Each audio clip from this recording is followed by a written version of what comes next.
Welcome back. CPA Matt Bryant joining us now to talk about year-end financial planning. Thanks so much for coming on. We appreciate it. Nice to be here. An important topic. A lot of people caught off guard last year when their tax return wasn't what they thought it would be. What happened?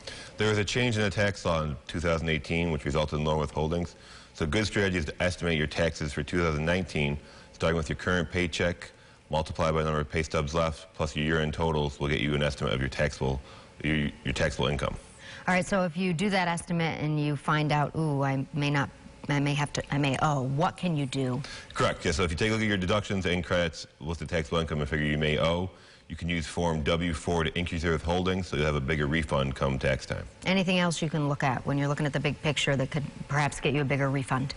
For a bigger refund, you may be able to make some charitable contributions. You may be able to increase the amount you have going to your retirement fund, which is a pre-tax contribution. All right, let's talk about that FSA money. Where do you spend it? Yeah, so if you have FSA money, it's typically use or lose it. So if you don't use it by the end of the year or March 15th, it'll go away. So you can look to get a new pair of eyeglasses, schedule a desk appointment, or use some other transaction that will be a qualified medical expense. And you want to talk a little bit about credit card debt?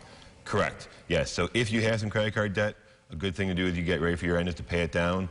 If you don't, a good thing to do is put a budget aside for holidays. If you spend a lot of money on the holidays, let's start putting away a little bit of money now so you don't have a big credit card bill to start the year. Holidays will be here before we know it. Anything else folks need to know? Yes, a trusted certified account can be a great resource as you work in your personal financial plan. All right. Appreciate you coming on. Thank you so much. If you missed any of this interview or our past interviews, head to rochesterfirst.com for more information.